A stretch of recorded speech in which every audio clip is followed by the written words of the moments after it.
От Стеник направихме много як апдейт на нашето безплатно приложение Такси България. Вече от София, само с една компания, може да си поръчате такси без да говорите с диспетчер, само с натискане на един бутон от вашето приложение за iPhone или Android. Моя колега ще ви покаже как функционира това приложение.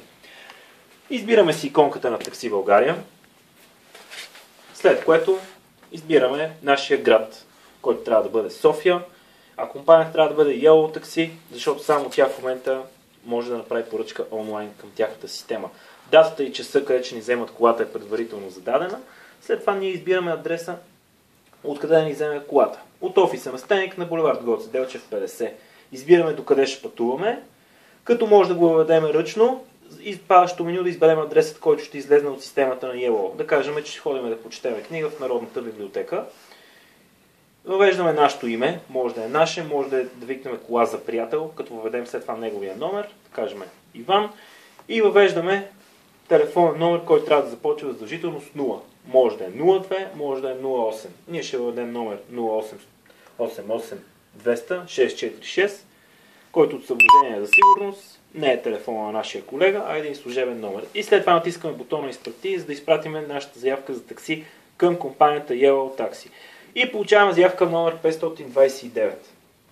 След като сме направили нашата поръчка, ние може да видим нейния статус, като от падащото меню избереме последната поръчка, която направихме, номер 529. И виждаме, че поръчката е в очакване на изпълнение. След малко ние ще проверим статуса на поръчката и ще видим, че колата вече е в движение. А от тогава аз по това време ще ви кажа какво представлява Такси България за тези, които още не знаят. Над 25 000 души използват безплатно приложение Такси България. Междувременно вече ние виждаме, че колата пътува към адреса. Сега изчакваме позвъняване, когато колата паркира на адреса, за да знаем, че тя е долу и да слезнаме да я вземем към Народната библиотека. Над 25 000 човека вече са изтеглили за iPhone и Android приложението Такси България, където има списък с над 20 населени места в България с много такси компании с техните цени, рейтинзи, коментари. Така че вие, когато отидете примерно в друг град, който не е вашия, вече не е нужда да се ровите в интернет и да питате приятели кое такси да си взема или да чакате на улицата. Отваряте Такси България, избирате града, виждате коя е компанията с най-висок рейтинг и си поръчвате такси. Много важно, което трябва да знаете, че приложението е напълно безплатно. Горе-долу, поръчката на едно такси, когато нямаме пиков час, отнема между 2-3 до 4 минути, в зависимост от това къде се намирате. Сутрин и вечер, когато часовете са малко по-така пикови и хората бързат да се приберат и да отидат на работа, може да изчакате малко повече. Сега на този телефон ние очакваме позвъняване. Ето позвъняването от таксито, то вече е долу. Сега може да отидем и да си вземем таксито. Може да отворим вратата на офиса на Стеник и да отидем към колата. Ето, слизаме да видим дали таксито е долу. Отиваме в Народната библиотека. Напълно безплатна поръчка без диспетчер. Дали таксито ще бъде долу? Излизаме.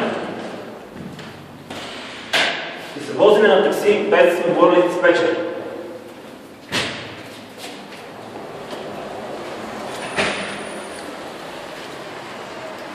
Ето го таксито, малко по-натам е спряло. Бързо да отваряме.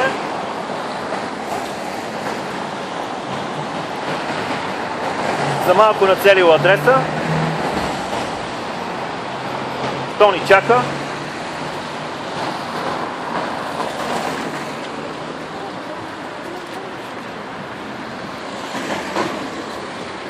Да видим дали това е колата. Вие сте за Народната библиотека, нали? Да. Идеално. Ето това е колата. За първи път успяхме да поръчаме такси само с натискането на един бутон на телефона, само за компания Yellow. Обаче сега ще трябва да му кажем на шофьора, че просто няма да направим този адрес. Пиете ли бира? Пия бира и ще му подарим 2 кенчета заради успешния тест. Когато искате, можете да ги изпиете. Извиняваме се още и път за разкарването. От тук нататък вече може хора, които имат iPhone или Android, с едно приложение, цак, натискат и ви извикват. Не вас, а може да е ваш колега. И много благодаря Успешна работа. Благодаря, че участвате в нашото клип, че ще го качим в интернет. Сваляйте! Чао! Чао!